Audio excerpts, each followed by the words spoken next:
Hello and welcome to our YouTube channel. In today's session of class 9th, we are going to continue the story about the kingdom of fools. As in our previous chapter, we have previous portion of session, we have studied that there was a kingdom in which the king and the ministers would run this kingdom in a different way. They won't follow the other kings. They made the day as night and night as the day, like they have converted them, interchanged. What they have done कि उन्होंने क्या किया कि जो रात है उसको दिन में तब्दील कर दिया और जो दिन है उसको रात में तब्दील कर दिया और इस तरीके से अपने रूल को करने लगा और उन्होंने प्रोक्लेम कर दिया और जो नहीं मानेगा राजा की बात को उसको डेथ की पनिशमेंट दी जाएगी, ऐसा बोला गया। तो अब क्या हो गया भैया, उसमें ये चीज़ तो उन्होंने कर दी। अब लोग रात में तो सामान बेचते थे, दुकानें खोलते थे, सारे अपने बिजनेस कैरी करते थे, खेती बाड़ी करते थे, टिल करते थे अपने खेतों को और नाइट के अंदर, डे के अंदर सोते थे। ठीक है ना, जैसे ही सन अप होता था वो सो जाते थे। तो उस सिटी के अंदर जो किंगडम ऑफ फूल है वहाँ दो, एक गुरुजी और एक उसका डिसाइपल जो है वो आए। उन्होंने देखा, पूरा शहर घूमे, कोई नहीं दिखा। जैसे ही शाम हुई सब कुछ स्टार्ट हो गया। जब उन्होंने पता लगाया, पूछा और तो ये चीज़ पता लगी उन्हें।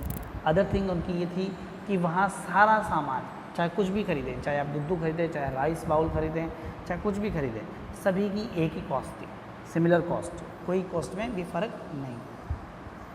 तो ऐसा करके गुरुजी को पता लग गया कि this is a kingdom of fools, ये बेवकूफ़ों का वो है और यहाँ हम लोगों के लिए जगह नहीं है, ज़रूर गड़बड़ होगी, हम फंस जाएंगे। मगर जो डिसाइपल था वो नहीं माना, गुरुजी को लेफ्ट करके वहाँ से चले गए। डिसाइपल नहीं माना, उसने कह दिया नहीं नहीं नहीं, ऐसा कैसे हो सकता है, जो किंगडम ऑफ फूल है यहाँ तो बहुत वो है, ऐसा है, फला है, मज़े आएंगे, हमें ये होगा, ठीक है, मैं तो यहाँ सस्ता है बहुत खाना, मैं खूब खाऊंगा, ऐसा करूँगा। ऐसे करके उसने खूब सारा खाया बड़ा, बहुत मोटा सा हो गया, एकदम बुल की तरह। फिर एक इंसिडेंट हुआ और उस इंसिडेंट के बाद राजा के सामने कुछ चीज़ें हुई, राजा ने किसी को समन किया। अब उस इंसिडेंट के बारे में आगे पढ़ते हैं। When the merchant arrive the king question him, जब मर्चेंट आया राजा के पास तो राजा ने उससे क्वेश्चन किया, व्हाट्स योर नेम, तुम्हारा नाम क्या है। Such and such your highness, उसने कुछ भी नाम बताया अपना और बोला कि योर हाइनेस मेरा नाम ये है। Were you at home when the dead man burgled your house, क्या जब तुम घर पे थे तब जब तुम्हारे घर के अंदर ये डेड मैन जो है, जो ये आदमी मर गया है दब के तुम्हारे घर के यहाँ, वो तुम्हारे बर्गल्ड यानी घुसा था घर में चोरी करने के लिए। Yes my lord, he broke in and the wall was weak, हाँ माई लॉर्ड बिल्कुल, वो उसने दीवार तोड़ के, कमज़ोर दीवार थी और उसको तोड़ के अंदर घुसा। इट फेल ऑन हिम, और वही उसके ऊपर गिर गई। द एक्यूज्ड प्लीड्स गिल्टी, जो एक्यूज्ड है जिसके पास किया गया वो गिल्टी फील करता है। Your wall killed this man brothers, you have murdered a man, we have to punish you. तो जो एक्यूज्ड है उसको बोला जाता है कि योर वॉल, तुम्हारी दीवार ने इस आदमी के भाई को मार दिया, ठीक है ना, मर्डर कर दिया, इसके लिए हमें तुम्हें पनिश करना पड़ेगा। Lord said the helpless merchant, helpless merchant ने बोला कि Lord I didn't put up the wall, मैंने उस वॉल को नहीं पुट अप किया, मैंने उस वॉल को नहीं बनाया। It's really the fault of the man who built the wall, ये तो गलती उस व्यक्ति की है जिसने ये वॉल बनाई थी, वो पर्सन, वो व्यक्ति जिसने इस वॉल को बनाया है, ये गलती उसकी है, मेरी गलती कैसे हो सकती है इसमें। He didn't bull the wall it right, you should punish him. हाँ, फिर एक बोलता है कि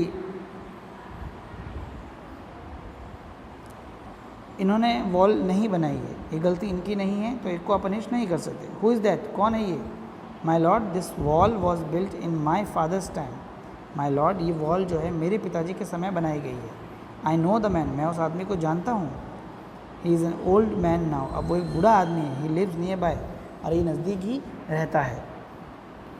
the king sent out messengers to bring the bricklayer who had built the wall, राजा ने क्या किया, राजा ने मैसेंजर्स को भेजा to bring the bricklayer, जो ब्रिक रखने वाला है जो मज़दूर था उसको बुलवाया, और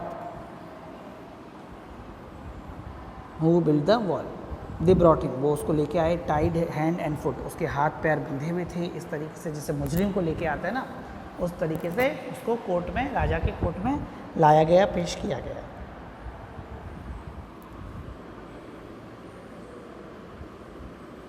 You there, did you build the man's wall in his father's time? सुनो तुम, क्या तुमने इस आदमी की जो वॉल है, घर की वॉल, वो तुमने बनाई थी इसके पिता के समय में? Yes, my lord, I did. हाँ मेरे संरक्षक, मैंने ज़रूर की है ऐसी। What kind of wall is this that you built? कैसी वॉल है ये जो तुमने बिल्ट की है? It has fallen on a poor man and killed him. इस वॉल जो है ये एक पुअर बेचारे आदमी पे गिर गई और उसको मार दिया। You have murdered him, तुमने उसका मर्डर किया है। We have to punish you by death, हमें तुम्हें मृत्यु दंड देना होगा।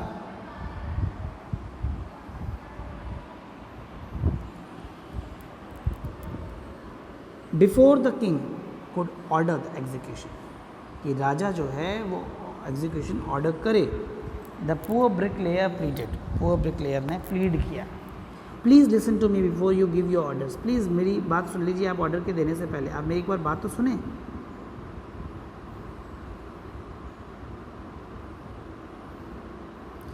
It's true I build this wall and it was no good, ये सच है कि मैंने उस दीवार को बनाया और वो दीवार ज़्यादा अच्छी नहीं थी। I remember very well a dancing girl, but that was because of my mind was not on it. क्यों? क्योंकि मेरा मस्तिष्क जो उस पर दीवार पर नहीं था उस समय।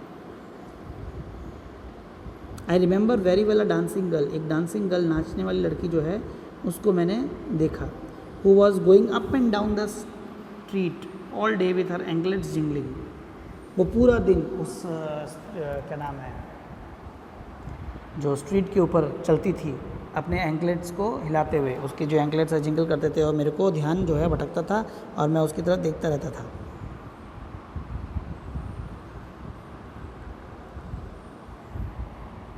और इस वजह से मेरा जो दिमाग है, मेरा जो मस्तिष्क है वो मेरे काम पे नहीं लग पा रहा था, मेरी आंखें जो है बार बार उसको देख रही थी और मैं ध्यान नहीं दे पाया। You must get the dancing girl, I know where she lives, आपको उस डांसिंग गर्ल को बुलवाना चाहिए, मैं जानता हूँ कि वो कहाँ रहती है। You are right, the case depends, ओहो तुम भी सही हो, ये केस तो बहुत गहरा होता जाता है, complicated, we must look into it, हमें इसको अच्छी तरीके से देखना होगा केस को। It is not easy to जज एज कॉम्प्लिकेटेड केस, और ये बिल्कुल आसान नहीं है कि इतने कॉम्प्लिकेटेड केस को आसानी से जज किया जाए। Let's get the dancer who wherever she is, चलो डांसर को लेके आओ, जहाँ पर भी वो हो उसको यहाँ लेके आओ, उसको यहाँ लाया जाए डांसर को।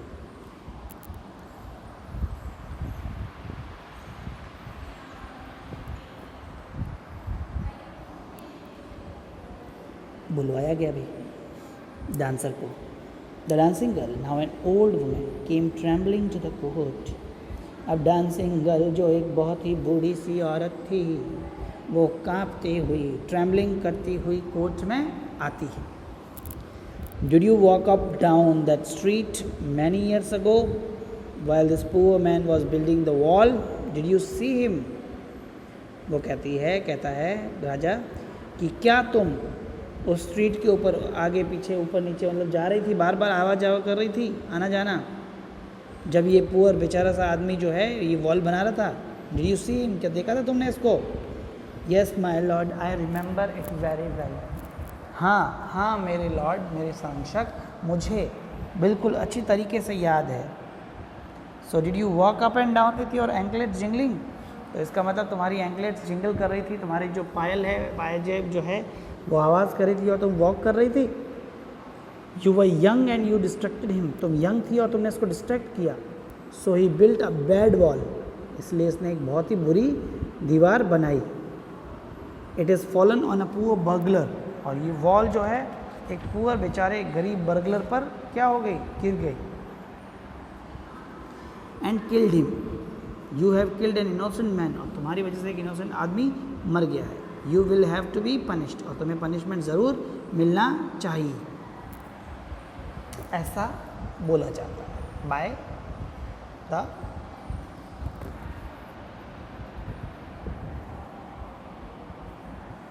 King. She thought for a minute and said, उसने एक पल के लिए कुछ सोचा और कहा, my lord wait, I know now why I was walking up and down the street. My lord रुकिए, मैं जानती हूँ कि मैं क्यों स्ट्रीट के अप एंड डाउन चल रही थी, अप एंड डाउन बार बार आगे पीछे हो रही थी और जा रही थी, रीज़न जानती हूँ मैं। I know now I had given some gold to the goldsmith to make some jewellery for me. मैंने जो गोल्ड स्मिथ है उसको कुछ गोल्ड दिया था बनाने को, ताकि कोई ज्वेलरी वो बना सके मेरे लिए। He was a lazy scoundrel, वो एक बहुत लेज़ी व्यक्ति था। He made so many excuses, वो बहुत सारे एक्सक्यूजेस बनाता था। Said he would give it now and he would give it then, और वो ऐसे एक्सक्यूजेस बनाता था कि he would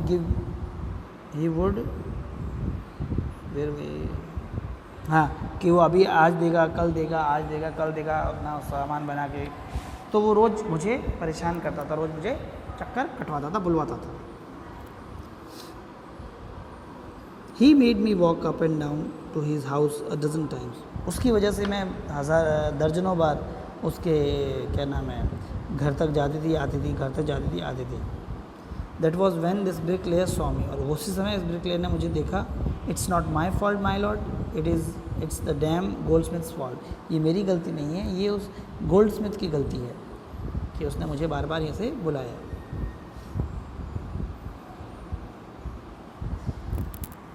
poor thing, she is absolutely right, अरे हाँ ये तो बिल्कुल सही है। थॉट द किंग, किंग ने ऐसा सोचा। वेइंग द एविडेंस, और एविडेंस को वे किया, सोचा इसके बारे में। We have got the real culprit at last, कहता है कि आखिरकार हमें रियल कल्प्रिट जो है वो मिल गया, जो रियल में गुनहगार है, जो सच में गुनहगार है, वो हमें मिल गया।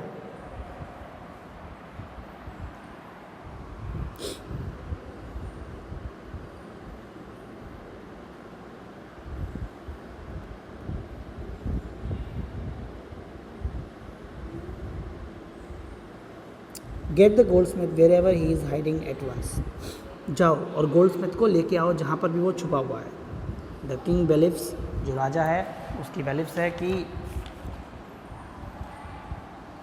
एक जो लॉ ऑफिसर, बेलिफ यानी एक लॉ ऑफिसर जो क्या करता है, श्योर करता है कि डिसीजन जो है कोर्ट का वो ओबे किया जाए।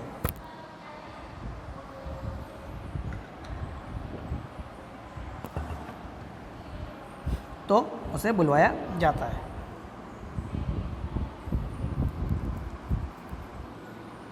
अब किंग के जो बेलिफ्स हैं, जो लॉ ऑफिसर्स हैं, वो सर्च करते हैं गोल्ड स्मिथ को, जो हाइड कर रहा था एक कॉर्नर में अपनी शॉप पे। When he heard the accusation against him, जब उसने अपने बारे में एक्यूजेशन सुना। He had his own story to tell, और उसके पास भी उसकी कहानी थी कहने के लिए। अब वो भी अपनी एक कहानी सुना रहा है। माई लॉर्ड, ही सेड, उसने कहा, I am a poor goldsmith, मैं तो एक गरीब गोल्ड स्मिथ हूँ। It's true I made this dancer come many times to my door, हाँ ये सच है कि मैंने बहुत बार इस डांसर को अपने डोर पर बुलवाया। I gave her excuses because I could not finish making her jewelry before I finished the rich merchant's order. अब क्योंकि मैं ज्वेलरी जो है फिनिश नहीं कर पाया, क्यों नहीं कर पाया? बिकॉज ऑफ रिच मर्चेंट का जो ऑर्डर था उसका ऑर्डर पूरा करने के लिए, इसलिए मुझे इसके को चक्कर कटवाने पड़े बार बार। एक जो रिच मर्चेंट था उसका ऑर्डर मुझे पूरा करना था पहले, इस वजह से।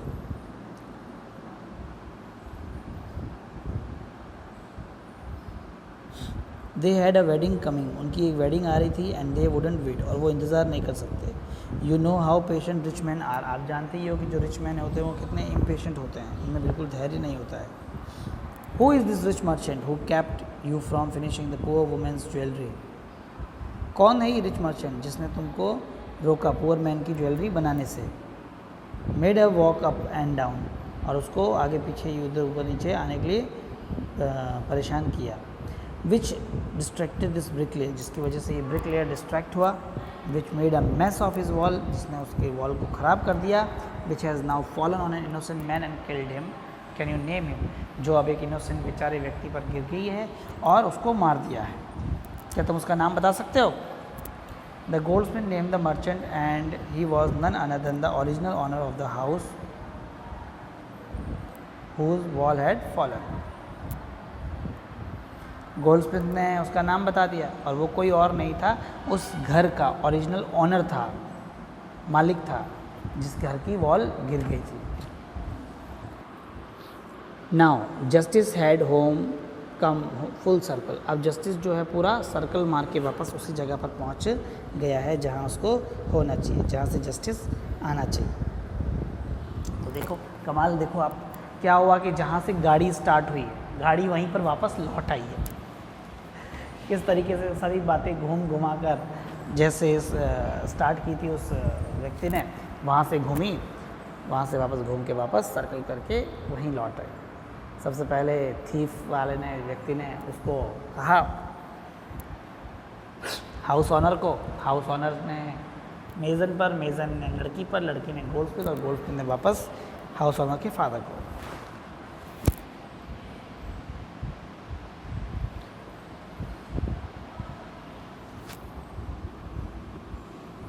नाउ द किंग थॉट, राजा ने सोचा, नाउ द किंग थॉट कि back to the merchant when he was rudely summoned back to the court, जब उसको बहुत ही गुस्से के साथ वापस बुलवाया गया। ही अराइव्ड क्राइंग, वो रोते हुए आया। It wasn't me but my father who ordered the jewellery, he is dead, I am innocent. ये मैं नहीं हूँ, वो मेरे पिताजी थे जिन्होंने ज्वेलरी जो है ऑर्डर की थी, ठीक है ना। And he is dead and I am innocent, वो तो मर चुके हैं और मैं इनोसेंट हूँ। But the king consulted his minister and ruled decisively, राजा ने अपने मिनिस्टर से कंसल्ट किया और डिसाइसिवली रूल किया। It's true your father is the true murderer, ये सच है कि तुम्हारे पिताजी जो है वो एक रियल कल्प्रिट है, मर्डरर है। ही is dead but somebody must be punished in his place, वो तो मर चुके हैं मगर किसी ना किसी को तो उसकी प्लेस पर क्या मिलनी चाहिए, सज़ा मिलनी चाहिए। You have inherited everything from a criminal father of yours, his riches as well as his since.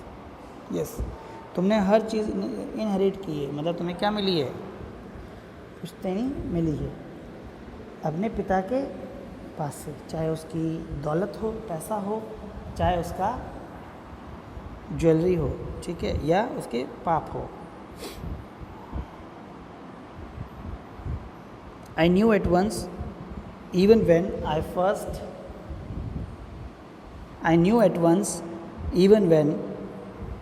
first set eyes on you, मैं पहली बार जब आपकी तरफ आंखें मैंने देखा था तभी मैं पहचान गया था कि तुम ही रियल कल्प्रिट हो। That you were at the root of this horrible crime, इस क्राइम के जो मेन शिकार हो वो तुम ही हो, इस बुरे काम का नतीजा तुम्हारा ही है। यू मस्ट डाई, तुम्हें मरना होगा, तुम्हें मृत्युदंड दिया जाएगा।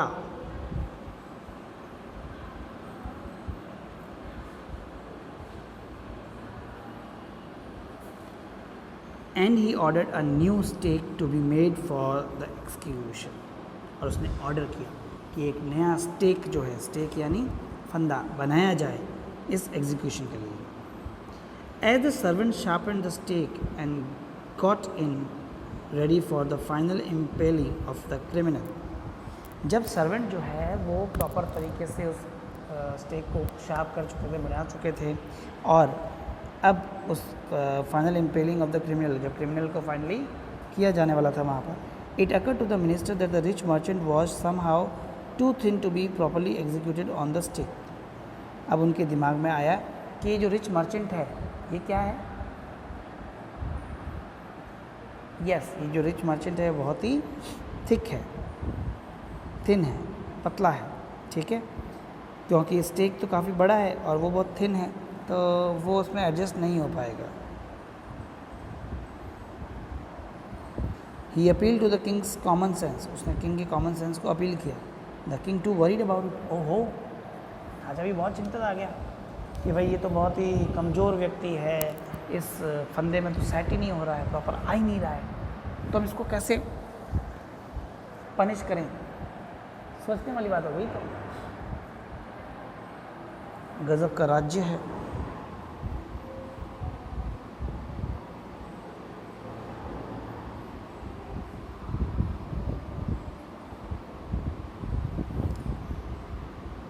तो अब कुछ ना कुछ उन्हें ढूंढना पड़ेगा। मिनिस्टर्स की होशियारी की वजह से कुछ एक नया कुछ खोजो। अब वो क्या ढूंढें, अब वो किसको ढूंढेंगे जो इस पर सेट हो सके। सबसे सोचने वाली बात तो ये है कि किस तरीके से कोई नया व्यक्ति उनको मिले जो स्टेक के अंदर फाइनली सेट हो जाए, और स्टेक के अंदर फाइनली सेट होने के बाद उसको सज़ा दी जाए, क्योंकि उनके कॉमन सेंस को यूज़ करना बहुत ज़्यादा ज़रूरी था। इसके लिए वो बहुत ज़्यादा वरीड थे। What shall we do, he said, उसने कहा तो हमें क्या करना चाहिए, इसके लिए हम ऐसा क्या करें कि यहाँ पर जस्टिस भी मिल जाए और स्टेक भी सही तरीके से व्यक्ति को मारा जाए। When suddenly it struck him that all they needed to do was to find a man fat enough to fit the stake. तो सडनली उनके दिमाग में एक आइडिया, एक ट्रिक आया कि उन्हें क्या करना चाहिए। What they have to do is that simple सी चीज़ है, उन्हें एक फैट मैन, एक मोटा आदमी ढूंढना होगा। एक ऐसा मोटा आदमी जो स्टेक में फ़िट हो जाए, और उस स्टेक में फ़िट होते ही क्या होगा कि वो इजीली वहाँ पर कवर कर पाएगा और वहाँ से उसको सज़ा मिल पाएगी, पनिशमेंट मिल पाएगा। तो देखें किस तरीके से अब सामत आ, तो ऐसे एक पर्सन को उन्होंने सर्च कर लिया। ठीक है, अब the king too worried about it, अब किंग भी काफ़ी चिंतित हो गया इस चीज़ को। ठीक है ना, अब उन्हें क्या करना चाहिए और क्या नहीं, तो उन्होंने अपने दिमाग लगाया और एक ऐसे हट्टे कट्टे व्यक्ति को ढूंढा गया जो क्या करेगा, उसमें फ़िट हो जाए। What shall we do, he said, when suddenly struck him to that all needed a fine man fat enough to fit the stake. The servants immediately sent for all over the town looking for a man who would fit the stake. सभी servants को भेजा गया ये पता लगाने के लिए कि कोई एक ऐसा व्यक्ति ढूंढें, एक ऐसा आदमी ढूंढें जो इस स्टेक के अंदर फिट हो जाए, कम्प्लीटली इसमें एडजस्ट हो जाए। The servants were immediately sent for all over the town looking for a man who fit the stake, and their eyes fell on the disciple. अब उनकी आंखें कहाँ जाके गिर गई, उस डिसाइपल के ऊपर। वो ही डिसाइपल जो सस्ता खाना खा खा के, घी खा खा के, बहुत सारी चपातियाँ राइस वगैरह खा खा के मोटा हो गया था बुल की तरह। ठीक है, who had fattened himself for months on bananas and rice and wheat and ghee, जिसने घी, बनानाज, राइट और वो सारी चीज़ें खा खा के बहुत मोटा सा हो गया था। तो देखिए, जब गुरुजी और वो लोग एंटर हुए थे, उन्होंने कहा था ये किंगडम ऑफ फूल्स है, यहाँ कुछ भी हो सकता है। ठीक है ना, और हम लोगों के लिए बहुत बड़ी मुसीबत भी हो सकती है। तो अब उस मुसीबत में कौन फंसने जा रहा है, हमारे श्रीमान डिसाइपल साहब। डिसाइपल जी जो है वो उस मुसीबत का शिकार बन चुके हैं। अब मुसीबत का शिकार तो वो बन चुके हैं, उनको मुसीबत झेलनी पड़ेगी। आप देखिए कि गुरुजी ने इतना मना किया था उसे कि भाई ऐसा मत करो, तुम यहाँ मत रुको, क्योंकि अगर तुम यहाँ रुकोगे तो प्रॉब्लम हो जाएगी। अब क्योंकि ये किंगडम ऑफ फूल्स है तो फूल्स तो कुछ भी कर सकते हैं। सज़ा किसी को मिलनी चाहिए थी, किसी को मिलते मिलते कहाँ इसे ले जाके घूम के वापस वहाँ पहुँचे। अब क्योंकि स्टेक पे फिट नहीं हो रहा है, फंदे पे फिक्स नहीं हो रहा है, तो इसलिए ऐसा आदमी ढूंढो जो मोटा है। ऐसा कोई वो थोड़ी होता है। ठीक है ना, तो इस तरीके की सारी चीज़ें इस किंगडम ऑफ फूल्स में हो रही है। और अब उस मोटे व्यक्ति को ढूंढा गया है और ढूंढने के बाद उसको सज़ा दी जाएगी। तो आप लोगों को यहाँ तक एक बार फिर से अच्छे से रीड करनी है। रीड करने के बाद आपको देखना है कि इसके क्वेश्चन आंसर्स वगैरह जो है वो कैसे हैं, क्या है सारा कुछ। ठीक है, और until then take care, have a good day. We'll catch you in the next session, tomorrow's class, and we'll do it. Okay, have a good day.